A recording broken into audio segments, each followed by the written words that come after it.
سامان محمدبekov برای ما باعث خوشنودی است که امروز در آستانه جشن جوانان تاجیکستان روز جهانی فوتبال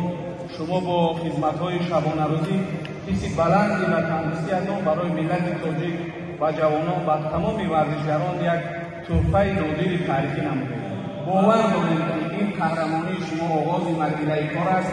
برای شما در آینده در این راه مظفریت و پیروزی را خواهان هستیم.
خوشبختی همه ما از نظر از من